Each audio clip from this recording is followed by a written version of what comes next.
Assalamualaikum warahmatullahi wabarakatuh, Sobat Rini Channel Education. Semoga semakin hari semakin bersemangat untuk beredukasi. Pada video kali ini kita akan membahas mengenai Project Based Learning pada kurikulum prototype 2022. Sebagaimana yang telah kita ketahui, pembelajaran berbasis project itu menjadi model pembelajaran yang utama yang nantinya akan digunakan di seluruh jenjang saat penerapan kurikulum baru tahun 2022, yaitu kurikulum prototype. Lalu, sudahkah Bapak dan Ibu mengetahui apa itu model pembelajaran berbasis proyek? Nah, kalau Bapak dan Ibu penasaran apa itu Project Based Learning, maka saksikan videonya sampai selesai. Jangan di skip sama sekali ya. Pembelajaran project atau project based learning merupakan sebuah model pembelajaran yang memanfaatkan project sebagai inti dalam proses pembelajaran. Siswa dapat melakukan kegiatan eksplorasi, penilaian, observasi, interpretasi untuk dapat memperoleh sebuah pengetahuan baru, keterampilan baru, serta sikap sosial yang seharusnya. Nah, pemanfaatan pembelajaran project memiliki manfaat yang sangat banyak sekali ya. Antara lain, dengan menerapkan sistem project based learning, maka siswa menjadi pembelajar yang lebih aktif. Kegiatan belajar mengajar menjadi lebih interaktif dan multi arah. Pembelajaran juga jelas berpusat pada siswa. Nah, dalam hal ini guru hanya berperan sebagai fasilitator pembelajaran. Lebih berperan sebagai fasilitator pembelajaran, bukan sebagai sentral dalam pembelajaran. Kemudian mengembangkan kemampuan berpikir tingkat tinggi siswa. Kemudian proyek juga dapat memberikan kesempatan siswa untuk dapat memanajemen sendiri kegiatan atau aktivitas penyelesaian tugasnya, serta melatih mereka menjadi mandiri.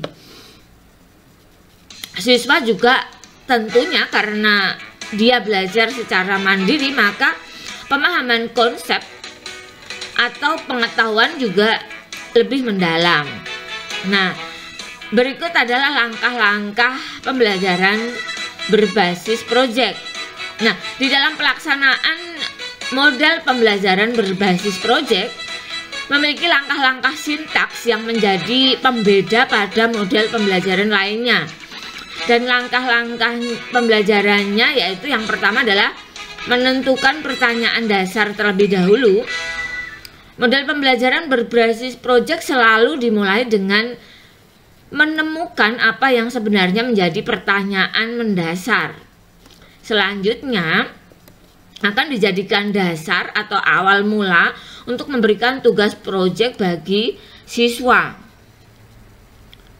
Nah, tentu saja topik yang dipakai harus pula berhubungan dengan dunia nyata serta mengikuti 7 tema atau topik saran Kemendikbud. Nanti di bawah akan saya sampaikan 7 topik ini apa saja ya. Barangkali Bapak dan Ibu ada yang lupa. Nah, yang kedua adalah membuat desain proyek. Penentuan topik yang akan dipakai harus memiliki hubungan dengan realita yang ada dan dibutuhkan.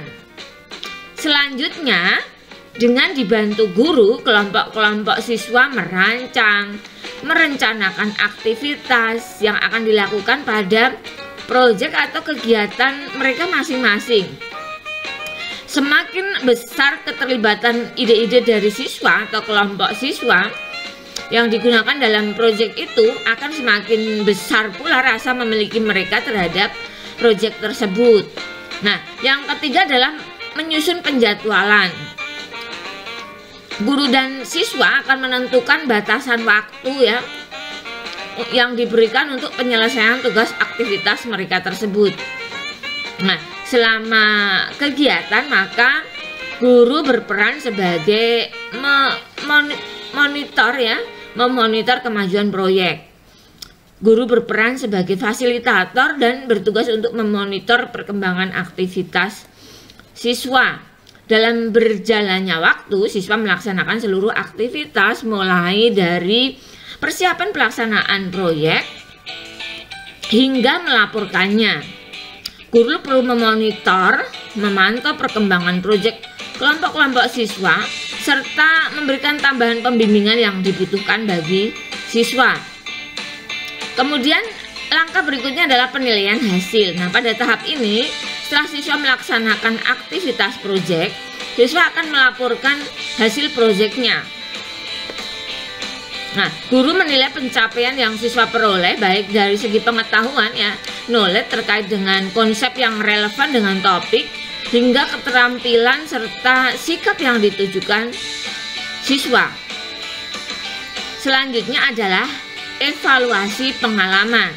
Tahap paling akhir, guru kemudian memberikan kesempatan kepada siswa untuk merefleksi semua kegiatan aktivitas dalam pembelajaran berbasis proyek. Nah, ini mungkin yang masih asing ya di telinga kita. Di RPP dulu siswa tidak pernah membuat jurnal refleksi ya, tetapi pada pembelajaran proyek diharapkan nanti setelah selesai evaluasi, maka ada evaluasi pengalaman yang berisi refleksi dari kegiatan ya, kegiatan atau aktivitas proyek mereka. Evaluasi mulai dari evaluasi hasil proyek, evaluasi peningkatan pengetahuan, evaluasi konsep yang dimiliki siswa. Nah, dalam implementasinya ya, model pembelajaran berbasis proyek dalam kurikulum prototype itu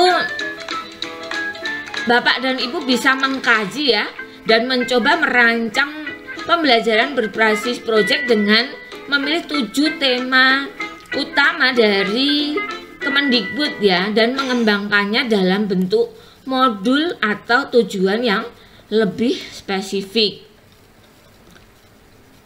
Jadi nanti di kurikulum prototype kita tidak mengenal lagi istilah RPP, tetapi yang ada adalah pemilihan tema kemudian dikembangkan menjadi modul atau tujuan yang lebih spesifik ya dalam modul ajar. Nah, 7 tema itu antara bangunlah jiwa dan raganya, berrekayasa dan berteknologi untuk membangun NKRI, Bhinneka Tunggal Ika, gaya hidup berkelanjutan, kearifan lokal, kewirausahaan, dan suara demokrasi. Nah, berikut adalah contoh hasil belajar project based learning ya, yang judulnya adalah Ecosystem Project Research ya, yang ini adalah repost dari teman ya, yaitu Ibu Kurniawati Budi.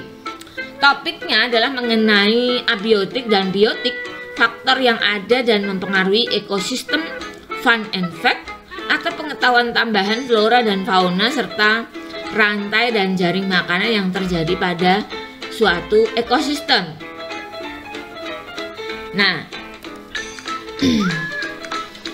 pada saat yang awal ya, peserta didik itu melengkapi ya berupa triorama yang sesuai dengan brosur seperti ini. Ya, masing-masing siswa nanti melengkapi ya, ini bisa berkelompok atau bisa individu. Kemudian setelah jadi ya, guru juga memeriksa ejaannya ya, pembentukan kalimatnya sudah benar atau belum, hingga diharapkan penyusunannya itu tidak hanya copy paste ya. Pada saat pembelajaran atau pada saat pengerjaan proyeknya itu juga saling bertukar informasi ya, membicarakan informasi-informasi yang diperoleh terkait dengan brosur tersebut ya. Kemudian ini masing-masing nanti berbeda-beda. Nah, kita lihat ya, ada ekosistem laut, ya, ekosistem laut, kemudian ini ada ekosistem padang rumput, ya. Kemudian ada ini ya, ini adalah ekosistem sabana. Kemudian nah ini ya, padang pasir. Nah, setelah itu ya, setelah diselesaikan ya, maka jadilah sebuah ekosistem project research ya, yang topiknya tadi ya mengenai abiotik dan biotik, faktor yang ada dan mempengaruhi ekosistem, fun and fact ya, atau pengetahuan tambahan flora dan fauna, serta rantai dan jaring makanan yang terjadi pada satu ekosistem. Nah, dalam pembuatannya tadi juga kita bisa memeriksa ejaannya ya, dalam hal ini tata bahasanya, bagaimana berarti dalam satu kali project itu bisa multi arah ya. Nah ini contohnya ya, jadi sangat menyenangkan sekali. Ini setelah ditempel maka jadilah sebuah kumpulan ekosistem ya, dari mulai ekosistem yang ada di padang pasir, hutan belantara ya, sabana, kemudian laut ya, kemudian nanti hutan dan seterusnya, itu bisa diramu menjadi satu. Nah, setelah proses pekerjaannya selesai, berarti kita memberi kesempatan untuk masing-masing siswa ini saling bertukar informasi ya, saling. Nah, ini tentu saja akan menjadi sangat menyenangkan bagi mereka ya. Pembelajaran menjadi tidak membosankan. Nah, demikian. Nah, seru sekali bukan? Pembelajaran berbasis proyek yang menjadi model pembelajaran utama, yang tentunya nanti akan semakin kita gali, semakin kita pelajari, semakin kita praktekkan, akan menjadi semakin menarik bagi kita. Pelajaran menjadi bukanlah sesuatu yang membosankan, tetapi menjadi sesuatu yang menarik. Tapi satu hal Bapak dan Ibu, pembelajaran seperti ini membutuhkan persiapan yang cukup dari kita sebagai guru, mempersiapkan terlebih dahulu sehingga kegiatan proyek yang dilaksanakan berjalan lancar dan sukses. Nah, demikian Bapak dan Ibu.